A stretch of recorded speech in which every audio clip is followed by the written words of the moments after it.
সাল 2024 17 এবং 18 সেপ্টেম্বর সারা বিশ্বের মানুষ এক ভয়ঙ্কর দুর্ঘটনার সাক্ষী রইল। একসঙ্গে বিস্ফোরণ হলো 3000 জায়গায়। বিস্ফোরণের দরুন বিধ্বস্ত হয়ে গেল লেবানন। এই ঘটনার ফলে সম্পূর্ণ লেবাননে বিশৃঙ্খল ও আতঙ্কের সৃষ্টি হয়েছে। সম্পূর্ণ লেবাননে অন্ধকারের ছায়া নেমে এসেছে। বিস্ফোরণে কারোর পা ছিঁড়ে পড়েছে, কারোর কিডনি বেরিয়ে এসেছে, কারোর চোখ ফেটে গেছে। এতটাই মর্মান্তিক অবস্থার সৃষ্টি হয়েছে যে যারা মারা গেছে তাদের বাদ দিয়ে যারা আহত হয়েছে তাদের বাকি জীবন মৃত্যুর থেকেও ভয়ঙ্করভাবে কাটবে। মূলত এই আক্রমণের মূল লক্ষ্য ছিল হিজবুল্লাহ ও লেবাননের শক্তিশালী সন্ত্রাসবাদী গোষ্ঠীর উপর। ইসরায়েলের দক্ষিণে অবস্থিত দেশ গাজাতে যুদ্ধ আগে থেকেই চলে আসছে। ইসরায়েলের পশ্চিমী দেশ লেবাননে 17 সেপ্টেম্বর হঠাৎ করে এই ভয়ানক দুর্ঘটনা ঘটে। প্রিয় দর্শক, তবে চলুন আজকের ভিডিওতে আমরা ইসরায়েলে ঘটে যাওয়া এই মর্মান্তিক ঘটনা সম্পর্কে জেনে আসি।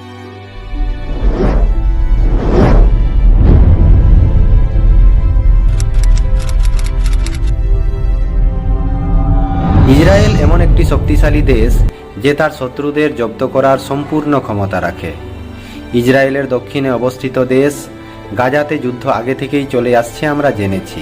ইসরায়েলের পশ্চিমী দেশ লেবাননে 17 সেপ্টেম্বর হঠাৎ করে হিজবুল্লাহ, যা লেবাননেরই একটি সন্ত্রাসবাদী সংগঠন, এদের পকেটে থাকা পেজার ব্লাস্ট হওয়া শুরু করে। আর এমন একটি ডিভাইস যা একটি রেডিওর মতোই কাজ করে।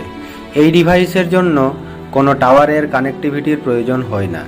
এর মাধ্যমে SMS এর আদান প্রদান করা যায়। এই ডিভাইসটির কোনো রকমে লোকেশন ট্রেস করা যায় না। এই ডিভাইসটির ব্যবহার আমরা কিছু সিনেমাতেও দেখেছি। এখন আসি মূল আলোচনায়। কিছুদিন আগের কথা, যুদ্ধ চলাকালীন ইসরায়েল তার শত্রুপক্ষ লেবাননের সন্ত্রাসবাদী গোষ্ঠীর শীর্ষ নেতৃত্বে যারা আছে তাদের মোবাইল লোকেশন ট্রেস করে অ্যাকুরেট পয়েন্ট ড্রোন অ্যাটাক করতে থাকে এবং হিজবুল্লাহর মিলিটারি কমান্ডোদের মারতে থাকে।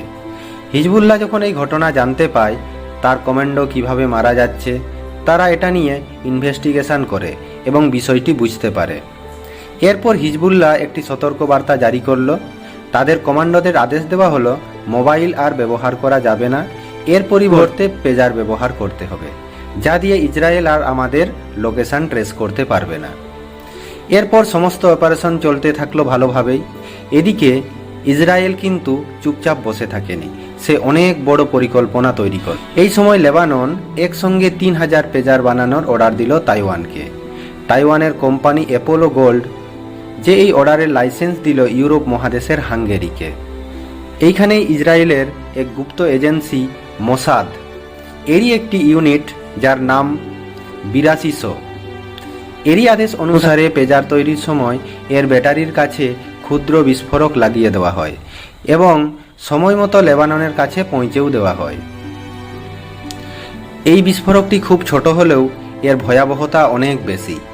এই বিস্ফোরকের নাম হলো PETN, যা মাত্র 30 গ্রাম এই ডিভাইসটির ব্যাটারির কাছে বসানো হয় এবং ব্যাটারির কাছে এর সঙ্গে ডিভাইসটিতে ছোট্ট সংযোগ বসানো হয়, যার মাধ্যমে ডিভাইসটির ব্যাটারিটিকে যে কোনো সময় পর্যাপ্ত পরিমাণে গরম করা যেতে পারে এবং এই গরম হওয়ার ফলেই এই PETN বিস্ফোরকটি ব্লাস্ট করা যায়।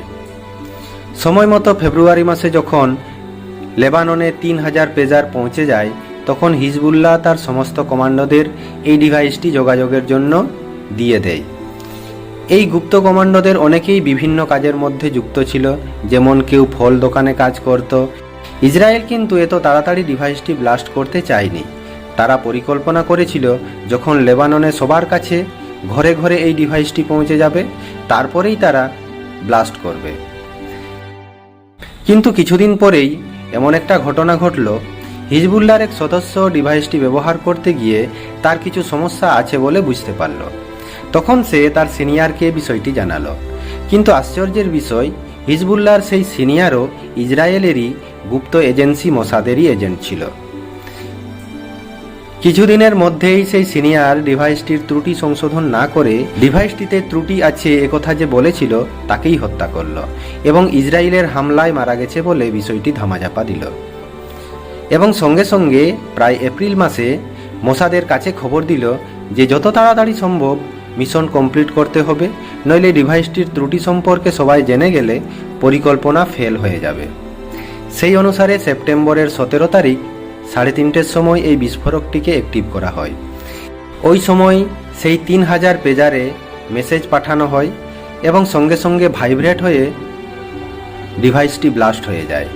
এই ডিভাইসটি নিয়ে ওই সময় কেউ বাইরে ছিল, কেউ গাড়িতে, কেউ বাজারে, যে যেখানে ছিল সেখানেই ডিভাইসটি ব্লাস্ট হয়েছে। ডিভাইসটি বের করে যারা মেসেজ পড়তে গেছে তাদের চোখের সামনে ব্লাস্ট হওয়ায় চোখ সমেত মুখও থেতলে গেছে।